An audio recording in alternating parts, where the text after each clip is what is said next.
So for today's energy read based on the tarot, I got an incredible message.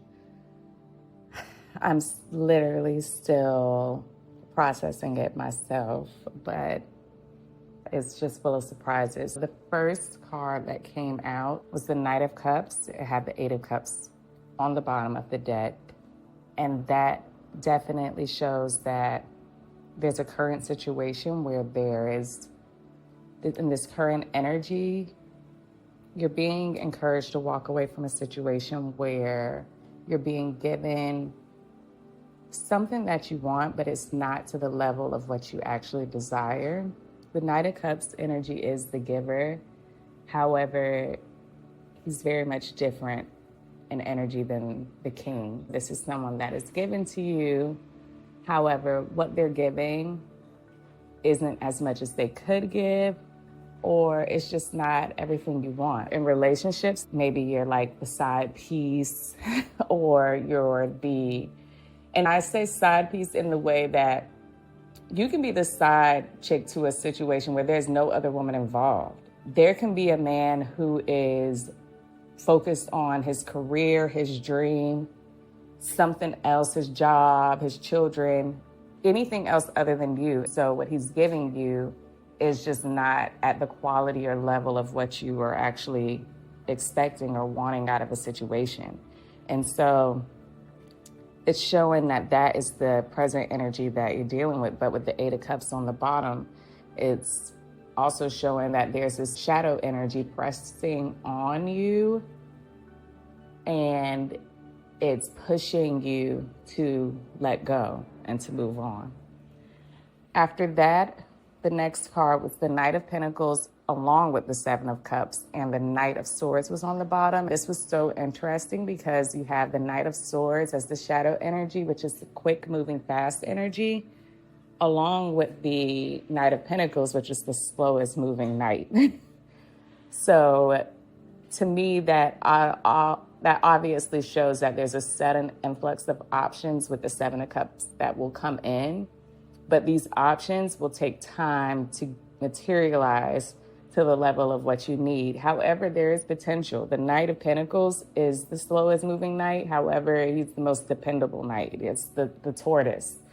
He may move slow, but you know he's going to get there. So these are options that do have the potential and ability to get to the level of what you're wanting, and they come in quickly and suddenly. However, there's still a wait involved. What I'm getting from this is that you need to weigh your options. Don't pigeonhole yourself on just one. Don't limit yourself to just one.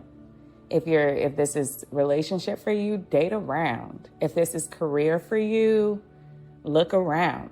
Look at all of your options. Don't take the first one that presents itself and be sold on that. Because, like I said, all of these are going to take time. So you want to make sure that you're willing to spend the time with whatever option that you choose. Next, the Death card came out, and on the bottom of the deck was the Three of Cups, but peeking out from behind the Three of Cups was the Eight of Swords. I saw it, so I had to take it. And this clearly said to me that you're done with the situations where you have to pretend to be content, but you're really in bondage. If this is career for you, that would be you're just finished with acting like you're satisfied in a job that really is holding you into a position that you don't want. Like you have to be in that Eight of Swords energy where you're in bondage and pretending like you don't know how to get out of it in order to be happy and experience that Three of Cups. You're done with those situations. If it's a relationship, it's the same thing. You're done faking the funk, basically. You're done pretending that you're happy and you're really not. And so the last card, I only expected to pull out 5 cards. So this was so crazy how this last card came out, because it wasn't just one card. The last card that flipped over in the deck, and I was like, okay, this is the one to pull, was the Queen of Swords. But 3 other cards fell out face down on the table. Since those came out on the table face down, I waited to look at those last. the Queen of Swords flipped in the deck like all of my other cards. So that's the one that I chose. And then I looked at the bottom of the deck and there was Temperance. And behind Temperance was the Queen of Pentacles.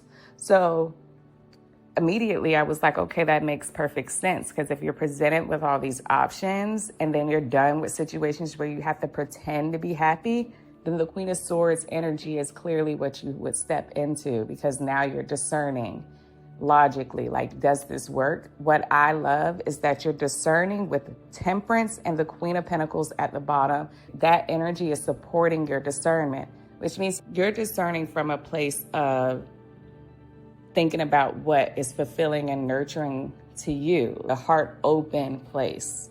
So, and also you're discerning with patience with the Temperance card. So balanced patience, 1 foot on land, 1 foot in the water. Your emotions are fully involved. This is not like you discerning from a place of fear. Love it. Then I flipped over those other 3 cards, and that's when I was like, whoa. The other 3 cards are the King of Swords. So this is the mate to the Queen of Swords, the Empress, and the Emperor. To me, when I'm looking at balance, you have that Temperance card. That's the balance of a situation, head and heart. Then you have the King of Swords with the Queen of Swords, the Empress with the Emperor.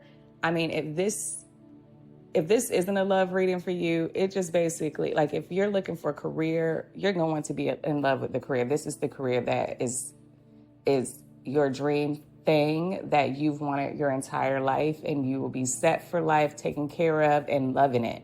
This is like Oprah level career where you're making money, but you don't feel like you worked a day in your life, because this is your dream. If this is love, this is your man or your woman or whoever you want it to be. This is your partner that is going to be fulfilling to you on all levels. King of Swords, Queen of Swords, this is that person that is your match as far as energy. That means that they've gone through the same things that you've gone through, and they've learned how to discern in the same way from a heart open place, and they're ready to meet you at the space that you're at right now. And then the Empress and Emperor energy means that they've also walked the other paths right along with you. They've learned, they've perfected their energy in all other areas, so they're ready to sit beside you on that throne and move forward. So this reading was amazing. This is going to be an amazing day. Just keep yourself open.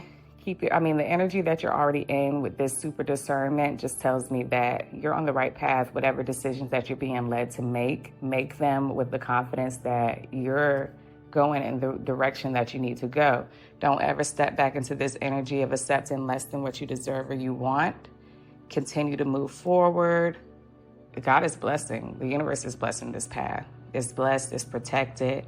The fact that these other 3 cards came out separately and I sat them below as if they're supporting the entire reading lets me know that these energies are around you. They're protecting what you're going through right now. These energies are protecting the decisions that you're making. The Temperance card is the last card that's on the bottom of the deck. Everything that you're doing right now is protected, is covered.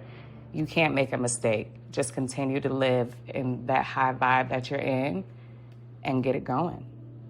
And so for the reading today, I pulled 3 energy guides from the Divine Masters Oracle deck. And with this, I like to pull these guides to give you an example or to give you some guidance on the archetypes and the characteristics that you should look to embody as you walk this current journey, this current space in your life.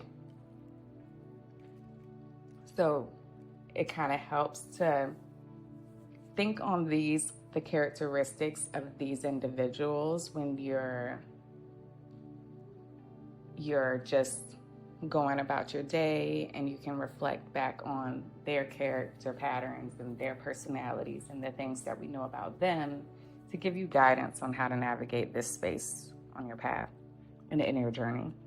So the first guide card that came out was Lakshmi and Ganesh.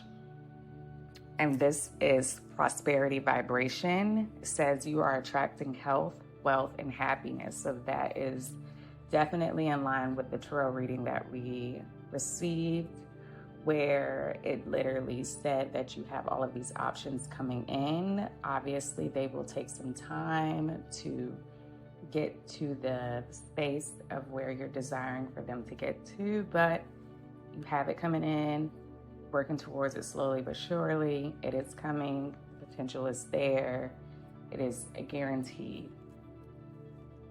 As long as you keep walking in the direction of your highest path, not settling for less, not working out of fear or lack mentality, continue moving forward based off of what you desire for your life. Next, we have Thoth, and this says divine magic. The teacher awakens, the student becomes the master. This is amazing. It's also in line with that tarot pole where you started out accepting at the King of Cups level. And obviously, like in life, we accept, like attracts like. So we accept at the level of where we are. And then when we grow, as we continue on our journey, we realize like, this isn't enough. I deserve more, and I'm willing to give more, and I'm worth more. As you realize who you are, you get to that point where what you've been accepting is no longer adding up. And so you make that transformation where you're demanding more of other people because you're demanding more of yourself.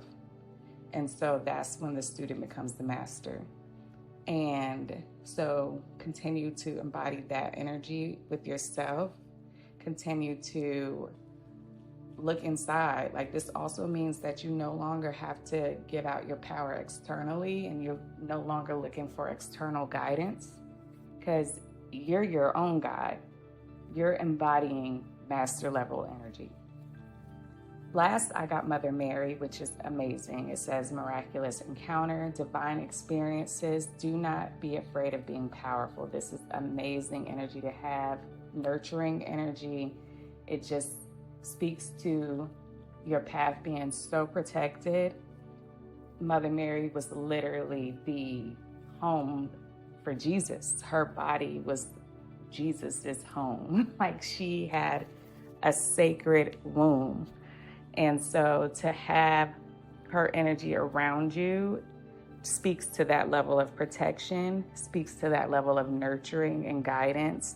That also shows that what you're working on right now and what you're doing right now is so sacred and blessed and covered by God. This is the woman that he chose for one of the most divine and best masters that we know. So on this side of earth, basically. So to have the woman that was chosen to guide his path, now guiding yours, having that energy present, or having that, even having the opportunity to embody that energy, means that whatever you're working on, whatever's happening into your life, is very much covered, protected, and divinely guided. So with that in mind, walk in your power, walk in confidence, walk in certainty about the things that you're doing. Honestly, based off of the reading, I'm seeing that you're already doing that. There's no question in your mind about what you have going on now. Like, I'm seeing that even if somebody were coming to you and trying to tell you otherwise, you would just be like, no, I know what I'm doing. I didn't ask for your opinion. I know that I'm walking the road that I need to be walking, and I'm doing what I need to be doing. And I've got confirmation of that. You're very linked in with your intuition. You and your intuition go together real bad. There's no more question about what you should be doing and why, and no more asking for permission. You're declaring. There is no asking anymore. You're powerful and you know it. So with that said, I will see you next time with the energy reading for tomorrow.